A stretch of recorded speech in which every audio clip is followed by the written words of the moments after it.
Welcome back. ವಿವೇಕನಗರದ Anjaneya ದೇಗುಲ ತಡವಾಗಿ ಇವತ್ತು ಓಪನ್ ಆಗಿದೆ. ಬೆಳಗ್ಗೆ ಸುಪ್ರಭಾತ ಹಾಡೋದಕ್ಕೆ ಮುಂದಾಗಿದ್ರು ಶ್ರೀರಾಮ ಸೇನೆಯ ಕಾರ್ಯಕರ್ತರು. ಶ್ರೀರಾಮಸೇನ ಕಾರ್ಯಕರ್ತರನ್ನ ಸಂದರ್ಭದಲ್ಲಿ ವಶಕ್ಕೆ ಪಡೆದಿದ್ದು ಪೊಲೀಸರು. ಯಾವಾಗಲೂ ಕೂಡ 6 ಗಂಟೆಯ ವೇಳೆಗೆ ಆಂಜನೇಯ ದೇಗುಲ ಓಪನ್ ಆಗುತ್ತೆ. ಆದರೆ ಇವತ್ತು ಲೇಟ್ ಆಗಿ ಓಪನ್ ಆಗಿದೆ. ಆಲ್ಮೋಸ್ಟ್ 9 ಗಂಟೆಯ ವೇಳೆಗೆ ಇವತ್ತು ದೇವಸ್ಥಾನದ ಬಾಗಿಲು ತೆರೆದಿದೆ. ಸುಪ್ರಭಾತ ದಂಗಲ್ ಹಿನ್ನೆಲೆಯಲ್ಲಿ ತಡವಾಗಿ ದೇವಾಲಯ ಓಪನ್ ಆಗಿದ್ದು ಅವಘಡ ಸಂಭವಿಸಿದ್ರೆ ನೀನೇ ಹೊಣೆ ಅಂತ ಹೇಳಿದ್ರು ಪೊಲೀಸರು. ಸೊ ಕಾನೂನು ಭಯಕ್ಕೆ ಹೆದರಿ ತಡವಾಗಿ ಬಾಗಿಲು ತೆರೆದಿದ್ದಾರೆ ದೇಗುಲದ ಮಂಡಳಿಯವರು. ಪಾದರಾಯನಪುರದ ಕೋದಂಡರಾಮ ದೇವಾಲಯಕ್ಕೆ ಭದ್ರತೆಯನ್ನ ಒದಗಿಸಲಾಗಿದೆ. ದೇಗುಲದಲ್ಲಿ ಸುಪ್ರಭಾತ ಪಠಿಸುವುದಕ್ಕೆ ಹೇಳಿದ್ರು ಸಂಘಟನೆಯವರು. ಸೊ ತಡವಾಗಿ ಕೋದಂಡರಾಮ ದೇವಾಲಯವನ್ನ ಓಪನ್ ಮಾಡಲಾಗಿದೆ. ಯಾವುದೇ ರೀತಿಯ ಅಹಿತಕರ ಘಟನೆ ನಡೆಯದ ಹಾಗೆ ಅಲ್ಲಿ ಕೆಎಸ್ಆರ್ಪಿಯನ್ನು ಕೂಡ ನಿಯೋಜನೆ ಮಾಡಲಾಗಿತ್ತು. ದೇವಾಲಯಕ್ಕೆ ಭಕ್ತರಿಗೆ ಮಾತ್ರ ಅವಕಾಶವನ್ನು ನೀಡಲಾಗಿದ್ದು ಹೆಚ್ಚು ಜನ ಸೇರದಂತೆ ಎಚ್ಚರಿಕೆಯನ್ನು ಕೂಡ ವಹಿಸಿದ್ದಾರೆ ಪೊಲೀಸರು. ಏನೋ ಈಗಾಗಲೇ ಲೌಡ್ ಸ್ಪೀಕರ್ ಗಲಾಟೆ ಬಹಳ ಜೋರಾಗಿ ನಡೀತಾ ಇದೆ. ಇಂತಹ ಈ ಸಂದರ್ಭದಲ್ಲಿ ಈ ಒಂದು ಲಢಾಯಿಯನ್ನು ತಪ್ಪಿಸುವಂತಹ ನಿಟ್ಟಿನಲ್ಲಿ ಬೆಂಗಳೂರಿನಲ್ಲಿ ಅನೇಕ ಕಡೆ ಪೊಲೀಸರು ತಮ್ಮದೇ ಆದಂತಹ ರೀತಿಯಲ್ಲಿ ವ್ಯವಸ್ಥೆಗಳನ್ನ ಮಾಡಿಕೊಂಡಿದ್ದಾರೆ. ಹಾಗಾದ್ರೆ ಆ ದೇವಸ್ಥಾನದಲ್ಲಿ ಯಾವ ರೀತಿ ಕ್ರಮಗಳನ್ನು ಕೈಗೊಳ್ಳಲಾಗಿದೆ, ಭದ್ರತೆ ಹೇಗಿದೆ ಅನ್ನೋದ್ರ ಬಗ್ಗೆ ನಮ್ಮ ರಿಪೋರ್ಟರ್ ಹಂಸ ಶ್ಯಾಮಲ ಅಲ್ಲಿಂದ ವಾಕ್ಥ್ರೂ ಮಾಡಿದ್ದಾರೆ, ನೋಡೋಣ.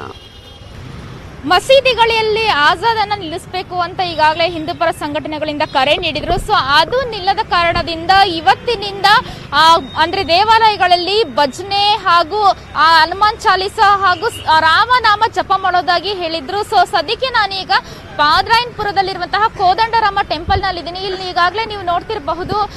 ಇಲ್ಲಿ ಕೋದಂಡರಾಮ ಟೆಂಪಲ್ ನಲ್ಲಿ ಬೆಳಗ್ಗೆ 5 ಗಂಟೆಗೆ ಬಂದು ಒಂದು ನಾಮಜಪ ಮಾಡೋದಾಗಿ ಹೇಳಿದ್ರು. ಆದ್ರೆ ಇಲ್ಲಿ ಒಂದು ಪೊಲೀಸ್ ಅನುಮತಿ ಸಿಗದಂತಹ ಕಾರಣದಿಂದ ಇವತ್ತು ದೇವಸ್ಥಾನ ದಿನ ಬೆಳಿಗ್ಗೆ 6 ಗಂಟೆಗೆ ಓಪನ್ ಆಗ್ತಿದ್ದಂತಹ ದೇವಸ್ಥಾನ 8 ಗಂಟೆಗೆ ಓಪನ್ ಆಗಿರುವಂತದ್ದು. ಸೊ ಯಾವುದೇ ಅಹಿತಕರ ಘಟನೆಗಳು ನಡೆಯಬಾರದು ಅನ್ನುವಂತಹ ನಿಟ್ಟಿನಲ್ಲಿ ಇಲ್ಲಿ ಸ್ಥಳದಲ್ಲಿ ಅಂದ್ರೆ ದೇವಾಲಯದ ಸುತ್ತಮುತ್ತಲ ಸ್ಥಳದಲ್ಲಿ ಪೊಲೀಸರನ್ನು ಕೂಡ ನಿಯೋಜನೆ ಮಾಡಿದ್ದಾರೆ. ಈ ನಿಟ್ಟಿನಲ್ಲಿ ಏನು ದೇವಾಲಯಕ್ಕೆ ಬರುವಂತಹವರು ಎಲ್ಲರೂ ದೇವರ ದರ್ಶನವನ್ನ ಮಾಡಬಹುದೇ ಹೊರತು ಯಾವುದೇ ರೀತಿಯಾದಂತಹ ಒಂದು ನಾಮ ಪಠಣ ಮಾಡಬಾರ್ದು, ಜೊತೆಗೆ ಒಂದು ಭಜನೆ ಯಾವುದನ್ನು ಕೂಡ ಮಾಡಬಾರ್ದು. ಸೊ ಈ ನಿಟ್ಟಿನಲ್ಲಿ ಇವತ್ತು ಏನು ಹಿಂದೂಪರ ಸಂಘಟನೆಗಳು ಕರೆ ನೀಡಿದ್ವು. ಸೊ ಅದನ್ನ ಎಲ್ಲೋ ಒಂದ್ ಕಡೆ ಪೊಲೀಸರು ಪರ್ಮಿಷನ್ ಅನ್ನು ಕೊಡದಂತಹ ಸಂದರ್ಭದಲ್ಲಿ ಇವರು ಈ ಒಂದು ಸ್ತೋತ್ರವನ್ನ ಹೇಳುವಂತದಕ್ಕೆ ಒಂದು ಎಲ್ಲೋ ಬ್ರೇಕ್ ಬಿದ್ದಿದೆ ಅಂತ ಹೇಳ್ಬೋದು.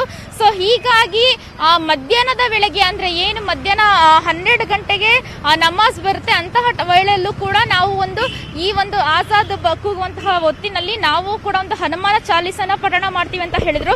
ಸೊ ಅದಕ್ಕಾಗಿ ಯಾವುದೇ ರೀತಿಯಾದಂತಹ ಯಾಕೆ ರಿಸ್ಕ್ ತಗೊಳ್ಳೋದು ಅನ್ನುವಂತಹ ನಿಟ್ಟಿನಲ್ಲಿ ಇವತ್ತು ಇಲ್ಲಿ ಒಂದು ದೇವಾಲಯದ ಸುತ್ತಮುತ್ತ ಒಂದು ಬಿಗಿ ಪೊಲೀಸ್ ಬಂದೋಬಸ್ತನ್ನ ಮಾಡಿದ್ದಾರೆ. ಸೊ ನೋಡ್ಬೇಕು, ಹೊತ್ತು ಕಳೆದಿಂದ ಇನ್ನು ಮಧ್ಯಾಹ್ನ ಹಾಗೂ ಸಂಜೆ ಕೂಡ ಹಿಂದೂಪರ ಸಂಘಟನೆಗಳಿಂದ ಬೆಂಗಳೂರಿನ ಹಲವಾರು ದೇವಾಲಯಗಳಲ್ಲಿ ಒಂದು ನಾಮಪಠಣ ಮಾಡೋದಾಗಿ ಹೇಳಿದ್ದಾರೆ. ಸೊ ಆಗ ಏನಾದ್ರೂ ನಡೆಯಬಹುದಾ ಅಥವಾ ಇಲ್ಲಿ ಪೊಲೀಸರು ಪರ್ಮಿಷನ್ ಕೊಡ್ತಾರಾ ಇಲ್ಲ ಅನ್ನುವಂಥದ್ದನ್ನ ನಾವು ನೋಡ್ಬೇಕಾಗಿದೆ. ಕ್ಯಾಮ್ರಾ ಪರ್ಸನ್ ರೈಡು ಜೊತೆ ಹಂಸ ಶ್ಯಾಮಲ, ನ್ಯೂಸ್ 18.